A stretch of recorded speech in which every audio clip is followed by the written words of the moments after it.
Hi, good afternoon. Welcome. You're watching MF Corner. I am Sumaira Abdi. Today on the show, two exciting topics. The first, of course, is that SBI MF's Chief Investment Officer Navneet Munot will be exiting to join HDFC MF. So what does this mean for the investors of SBI Mutual Fund? Firoz Aziz, Deputy CEO of Anand Rathi Private Wealth Management, will join in to talk about that. And a little bit later, we'll talk about the various avenues which are available for global investing with Prableen Bajpai of FinFix Research. So first up, let's focus on our first topic, which is SBI Mutual Fund and the change of guard there. So Navneet Munot will soon be joining HDFC Mutual Fund as the CEO, and in place, I understand now from sources, two new CIOs will be appointed. On the equity side, there will be R. Srinivasan at SBI Mutual Fund, and on the debt side will be Rajiv Radhakrishnan. This has not yet been announced,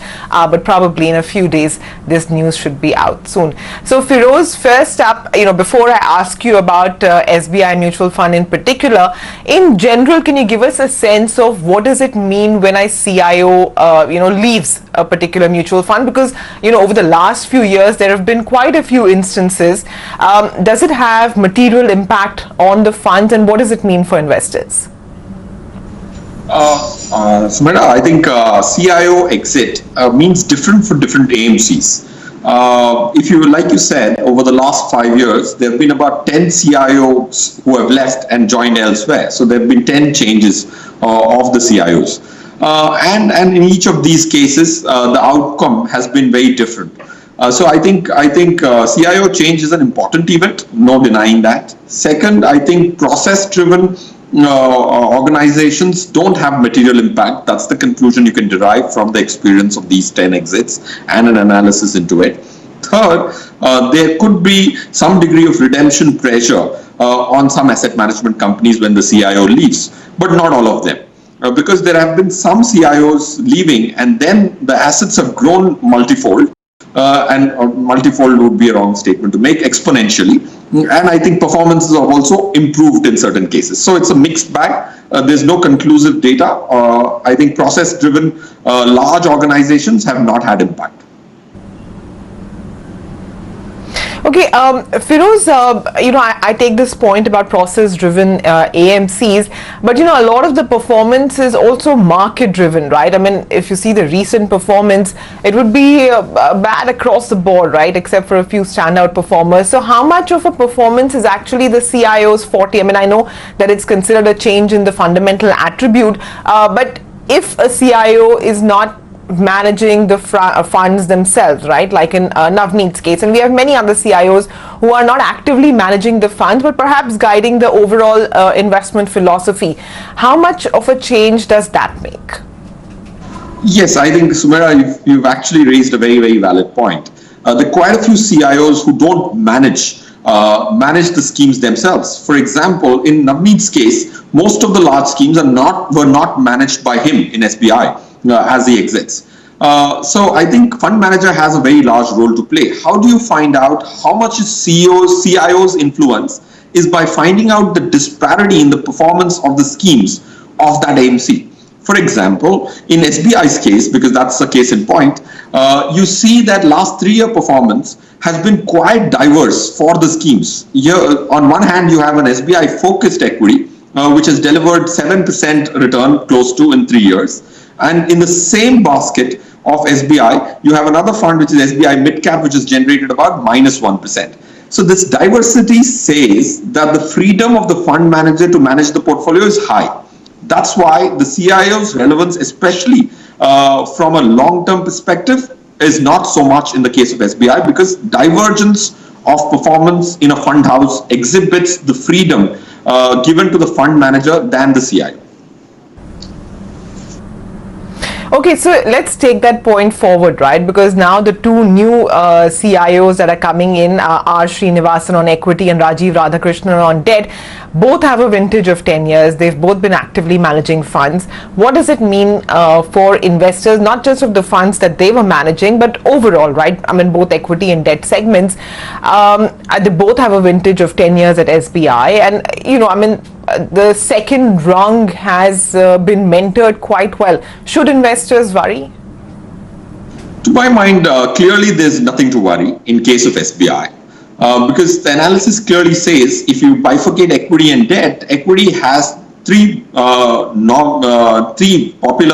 fund managers who've been there for 10 odd years. We have Srinivasan, as his name is in full. He has been managing SBI focused equity from 2009. That's one of their large flagship schemes. You have Sony, who's been managing blue chip from long periods of time, almost about 11, 12 years. So, and Dinesh, who's also managing multi-cap and other schemes. I don't know precisely which other schemes, but I think Dinesh has been there around for about 10 odd years. So the fund manager vintage in this case of SBI, because it's a very old hand in asset management, is close to 11 years. That's a long period of average fund manager vintage in a specific company. The average age of the fund manager, which is also very important because that tells you how many market cycles would the fund manager have seen. If you have a fund manager who's 30 years old, he wouldn't have seen as many market cycles of bears and bulls. Here, the average age of the fund manager, which seems trivial but is very important from an experience standpoint overall, is 42 years. So I think that gives me enough confidence on the equity side. Is taken care of.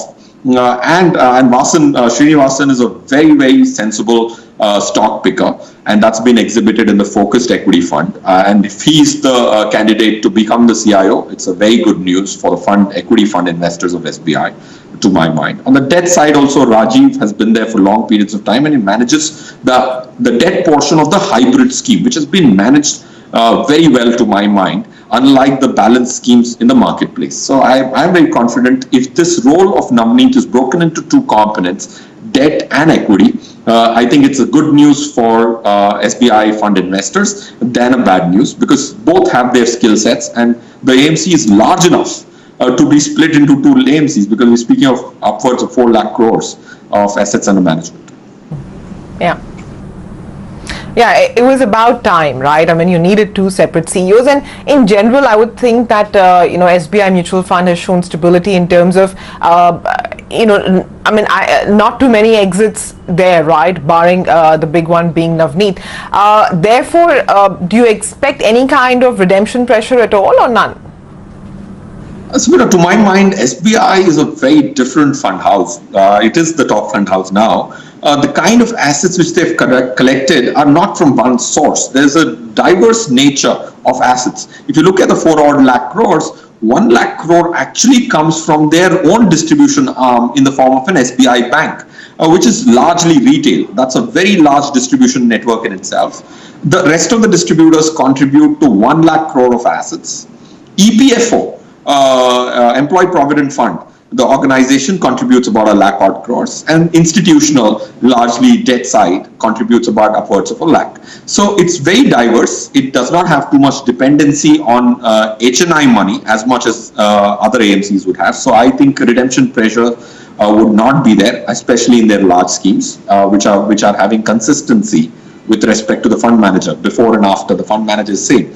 So hardly much changes. If a fund manager leaves, then it's even more important an event than this one.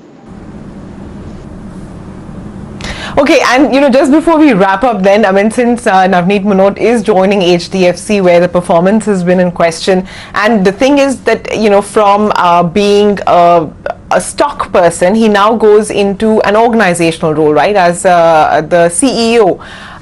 You think he can revive the fortunes? Yes, I think Navneet is a great man.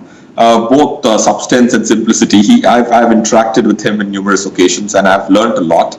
To my mind, he brings a large skill set, which HDFC currently needs. He is a great man. So he's created a team which keeps SBI not at risk at all because of his long stint at SBI. I think HDFC badly needed somebody who understands the business of money management at this highest level. So I think having a hands-on market person as the CEO helps steer the direction for one of the largest AMCs of the country in a better, and one of the largest listed AMCs in the country in the better direction. So I think the performance slip of HDFC has been attributed to PSU holdings and several other things. I think Navneet will only help and assist in the management as well, now that he knows the trick of the trade of managing equity and being a stock picker himself. Okay, so far from being worried, in fact, investors of both SBI Mutual Fund and HDFC AMC should be cheered a lot. And here's wishing the very best to both the teams and, of course, to Navneet Manod as well. Firoz, thanks very much for joining in and for explaining this and breaking it down for our viewers. A quick break on that note. On the other side, we'll talk about the many facets of global investing, how you can incorporate it in your portfolio. Joining in will be Prablin Bajpai of FinFix Research. Stay tuned.